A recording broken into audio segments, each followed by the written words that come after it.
ಚಿತ್ರದುರ್ಗದ ರೇಣುಕಾಸ್ವಾಮಿ ಹತ್ಯೆಯ ಪ್ರಕರಣಕ್ಕೆ ಸಂಬಂಧಪಟ್ಟಂತೆ ದರ್ಶನ್ ಸೇರಿ ಹಲವರಿಗೆ ಇವತ್ತಾದರೂ ಜಾಮೀನು ಸಿಗುತ್ತಾ ಅನ್ನುವಂತಹ ಪ್ರಶ್ನೆ ಮುನ್ನೆಲೆಗೆ ಬರ್ತಾ ಇದೆ. ಈಗಾಗಲೇ ದರ್ಶನ್ ಮಧ್ಯಂತರ ಜಾಮೀನಿನ ಮೇರೆಗೆ ಹೊರಗಿದ್ದಾರೆ. ಚಿತ್ರದುರ್ಗದ ರೇಣುಕಾಸ್ವಾಮಿ ಕೊಲೆ ಪ್ರಕರಣ ಇವತ್ತಾದರೂ ಡಿ ಗ್ಯಾಂಗಿಗೆ ಜಾಮೀನು ಸಿಗುತ್ತಾ? ಕೆಲವೇ ಕ್ಷಣಗಳಲ್ಲಿ ಹೈಕೋರ್ಟ್ನಲ್ಲಿ ಬೇಲ್ ಭವಿಷ್ಯ ನಿರ್ಧಾರವಾಗುತ್ತೆ. ದರ್ಶನ್, ಪವಿತ್ರ, ಲಕ್ಷ್ಮಣ್, ನಾಗರಾಜು ಜಾಮೀನು ಅರ್ಜಿ ಇವತ್ತು ವಿಚಾರಣೆ ಇರುವಂಥದ್ದು. ಇವತ್ತೇ ದರ್ಶನ್ ರೆಗ್ಯುಲರ್ ಬೇಲ್ ಅರ್ಜಿಯೂ ಕೂಡ ವಿಚಾರಣೆ ಇದೆ. ದರ್ಶನ್ ಅಂಡ್ ಗ್ಯಾಂಗಿಗೆ ಸಹಜವಾಗಿಯೇ ಟೆನ್ಷನ್ ಜಾಸ್ತಿ ಆಗ್ತಾ ಇದೆ. ಈ ಪ್ರಕರಣದ A1 ಪವಿತ್ರ, A2 ದರ್ಶನ್ ಸೇರಿ ಲಕ್ಷ್ಮಣ್, ನಾಗರಾಜು ಜಾಮೀನು ಅರ್ಜಿ ಕೂಡ ಇವತ್ತೇನೆ ವಿಚಾರಣೆ ಇರುವಂಥದ್ದು. ಏನಾಗುತ್ತೆ ಡಿ ಗ್ಯಾಂಗಿನ ಜಾಮೀನು ಭವಿಷ್ಯ ಅನ್ನೋದಕ್ಕೆ ಇನ್ನೇನು ಕೆಲವೇ ಕ್ಷಣಗಳಲ್ಲಿ ಉತ್ತರ ಸಿಗುತ್ತೆ. ಮೊನ್ನೆ ಸಿ.ವಿ. ನಾಗೇಶ್ ಅವರು ನಿರಂತರವಾಗಿ ವಾದವನ್ನು ಮಂಡಿಸಿದ್ರು. ಇವತ್ತು ಅವರ ವಾದ ಮುಂದುವರಿಯುತ್ತೆ. ಅದಕ್ಕೆ ಆಕ್ಷೇಪಣೆಯನ್ನು ಸಲ್ಲಿಸಲಿಕ್ಕೆ, ಪ್ರತಿವಾದ ಸಲ್ಲಿಸಲಿಕ್ಕೆ ಸ್ಪೆಷಲ್ ಪಬ್ಲಿಕ್ ಪ್ರಾಸಿಕ್ಯೂಟರ್ ಪ್ರಸನ್ನಕುಮಾರ್ ಅವ್ರಿಗೂ ಕೂಡ ಅವಕಾಶ ಇರುತ್ತೆ.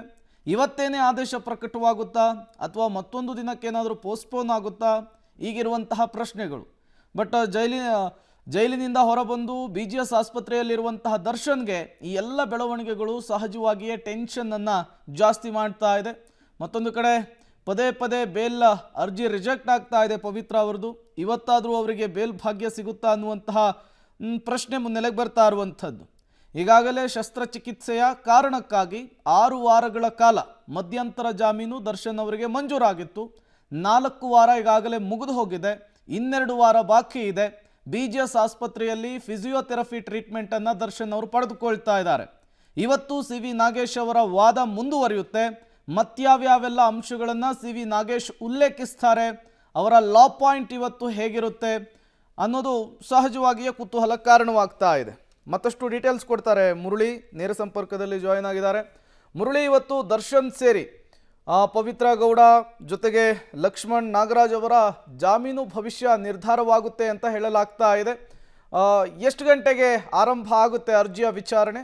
ಜೊತೆಗೆ ಸಿ.ವಿ. ನಾಗೇಶ್ ಅವರು ಅರ್ಧ ವಾದವನ್ನು ಮುಗಿಸಿದ್ರು. ಇವತ್ತು ಮತ್ತೆ ಅವರು ಕಂಟಿನ್ಯೂ ಮಾಡೋದ್ರಿಂದ ಅದಕ್ಕೆ ಆಕ್ಷೇಪಣೆ ಸಲ್ಲಿಸಲಿಕ್ಕೆ ಸ್ಪೆಷಲ್ ಪಬ್ಲಿಕ್ ಪ್ರಾಸಿಕ್ಯೂಟರ್ಗೆ ಅವಕಾಶ ಕೊಡೋದ್ರಿಂದ ಪೋಸ್ಟ್ಪೋನ್ ಆಗಬಹುದಾ ಅಥವಾ ಇವತ್ತೇನೇ ಆದೇಶವನ್ನು ನಿರೀಕ್ಷೆ ಮಾಡಬಹುದಾ, ಹೇಗೆ ಅಂಥೇಳಿ?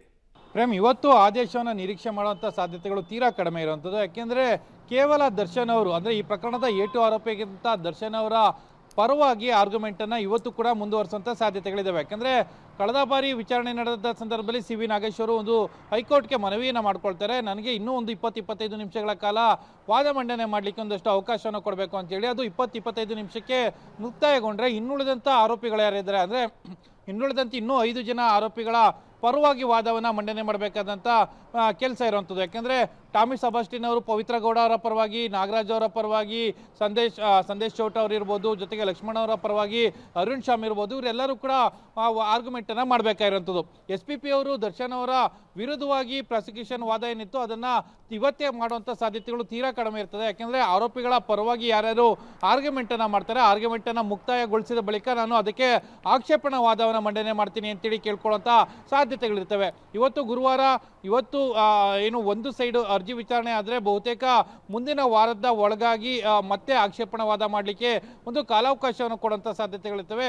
ಇವತ್ತೇ ದರ್ಶನ್ ಅವರ ಜಾಮೀನು ಅರ್ಜಿ ಆದೇಶ ನಿರೀಕ್ಷೆ ಮಾಡುವಂಥ ಸಾಧ್ಯತೆಗಳು ತೀರಾ ಕಡಿಮೆ ಇರುವಂಥದ್ದು.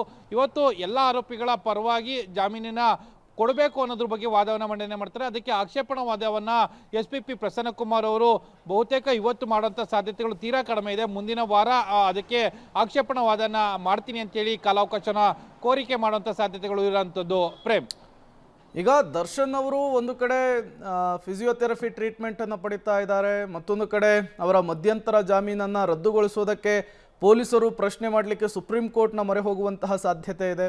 ಈ ಸಂದರ್ಭದಲ್ಲಿ ದರ್ಶನ್ ಅವರ ಈ ರೆಗ್ಯುಲರ್ ಜಾಮೀನ್ ಮೇಲೆ ಆ ರೀತಿಯ ಏನಾದರೂ ಪರಿಣಾಮ ಬೀರುವಂತಹ ಸಾಧ್ಯತೆ ಇದೆಯಾ, ಹೇಗೆ ಅಂಥೇಳಿ ಮುರಳಿ? ಖಂಡಿತ ಪ್ರೇಮ್, ಯಾಕಂದರೆ ಪ್ರಮುಖವಾಗಿ ದರ್ಶನ್ ಅವರು ಮಧ್ಯಂತರ ಜಾಮೀನನ್ನು ಪಡ್ಕೊಳ್ಳೋ ಸಂದರ್ಭದಲ್ಲಿ ಅವರು ಒಂದು ಮನವಿಯನ್ನು ಹೈಕೋರ್ಟ್ಗೆ ಮಾಡ್ಕೊಂಡಿದ್ರು. ತತ್ಕ್ಷಣಕ್ಕೆ ನಾವು ಆಪರೇಷನನ್ನು ಮಾಡಿಸ್ಬೇಕು, ಜೊತೆಗೆ ಆಸ್ಪತ್ರೆಯ ವ್ಯವಸ್ಥೆಗಳು ನಮಗೆ ಸರಿಯಾಗಿ ಸಿಗ್ತಾ ಇಲ್ಲ ಅನ್ನೋದ್ರ ಬಗ್ಗೆನೂ ಕೂಡ ತಮ್ಮ ನೋವನ್ನು ತೋಡ್ಕೊಂಡಿದ್ರು. ಆ ಮೂಲಕ ಹೈಕೋರ್ಟ್ ಅವರಿಗೆ 6 ವಾರಗಳ ಕಾಲ ಮಧ್ಯಂತರ ಜಾಮೀನನ್ನು ಮಂಜೂರು ಮಾಡಿತ್ತು. ಈಗಾಗಲೇ 4 ವಾರಗಳ ಕಾಲ ಮುಕ್ತಾಯಗೊಂಡಿದೆ. ಅಂದರೆ ನಿನ್ನೆಗೆ 4 ವಾರಗಳ ಕಾಲ ಅವರ ಮಧ್ಯಂತರ ಜಾಮೀನಿನ ಅವಧಿ ಮುಕ್ತಾಯ ಆಗಿದೆ. ಆದರೆ ಇದುವರೆಗೂ ಕೂಡ ಅವರ ಆಪರೇಷನ್ ಅನ್ನು ಮಾಡಿಸುವಂಥದ್ದಾಗಲಿ ಅಥವಾ ಅದಕ್ಕೆ ಚಿಕಿತ್ಸೆಯನ್ನು ಪಡ್ಕೊಳ್ಳುವಂಥ ಪ್ರಕ್ರಿಯೆಗಳ ಬಗ್ಗೆ ಯಾವುದೇ ರೀತಿಯ ಸ್ಪಷ್ಟವಾದ ಮಾಹಿತಿಗಳು ಕೂಡ ಸಿಗ್ತಾ ಇಲ್ಲ.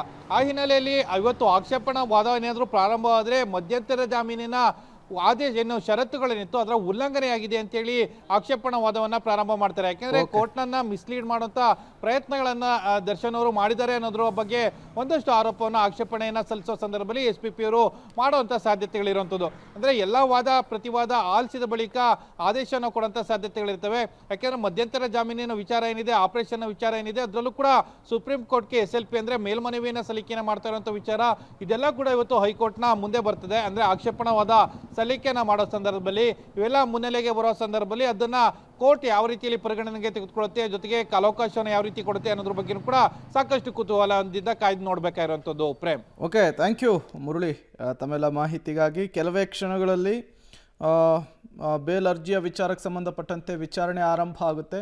CV ನಾಗೇಶ್ ಅವರು ತಮ್ಮ ವಾದವನ್ನು ಇವತ್ತು ಕೂಡ ಮುಂದುವರಿಸ್ತಾರೆ. ಹಾಗಾದರೆ ಮೊನ್ನೆ CV ನಾಗೇಶ್ ಅವರ ವಾದ ಹೇಗಿತ್ತು, ಯಾವೆಲ್ಲ ಲಾ ಪಾಯಿಂಟನ್ನು ಹಾಕಿ ದರ್ಶನ್ ಈ ಕೇಸ್ನಲ್ಲಿ ಭಾಗಿಯಾಗಿಲ್ಲ ಅಂಥೇಳಿ ವಾದವನ್ನು ಮಾಡಿದರು ನೋಡ್ತಾ ಹೋಗೋಣ. ಮೊದಲನೇದಾಗಿ ರೇಣುಕಾ ಸ್ವಾಮಿ ಮಾಡಿದಂತಹ ಅಶ್ಲೀಲ ಮೆಸೇಜ್. ಪವಿತ್ರ ಗೌಡಗೆ ಕಳೆದ ಫೆಬ್ರವರಿಯಲ್ಲಿ ಗೌತಮ್ ಹೆಸರಿನಲ್ಲಿ ರೇಣುಕಾ ಸ್ವಾಮಿ ಅಶ್ಲೀಲ ಮೆಸೇಜನ್ನು ಮಾಡಿರ್ತಾನೆ. ಈ ಅಶ್ಲೀಲ ಮೆಸೇಜನ್ನು ಉಲ್ಲೇಖಿಸಿ ವಾದವನ್ನು ಮಾಡಿದ್ದಾರೆ CV ನಾಗೇಶ್ ಅವರು. ಹೆಣ್ಣಿನ ಮೇಲೆ ಕಿಂಚಿತ್ತೂ ಗೌರವ ಇಲ್ಲದಂತೆ ರೇಣುಕಾ ಸ್ವಾಮಿ ಮೆಸೇಜ್ ಮಾಡಿದ್ದಾನೆ, ಚಾಟ್ ಮಾಡಿದ್ದಾನೆ ಅಂಥೇಳಿ ವಾದವನ್ನು ಮಾಡ್ತಾ ಹೋಗ್ತಾರೆ. ರೇಣುಕಾ ಸ್ವಾಮಿಯ ಮೆಸೇಜ್ಗಳನ್ನು ದೋಷಾರೋಪ ಪಟ್ಟಿಯಲ್ಲಿ ಅರ್ಥಾತ್ ಚಾರ್ಜ್ ಶೀಟ್ನಲ್ಲಿ ಉಲ್ಲೇಖಿಸಿದ್ದಾರೆ. ಆ ಮೆಸೇಜ್ ಫೋಟೋಗಳನ್ನು ಸಾರ್ವಜನಿಕವಾಗಿ ತೋರಿಸಲಿಕ್ಕೆ ಆಗಲ್ಲ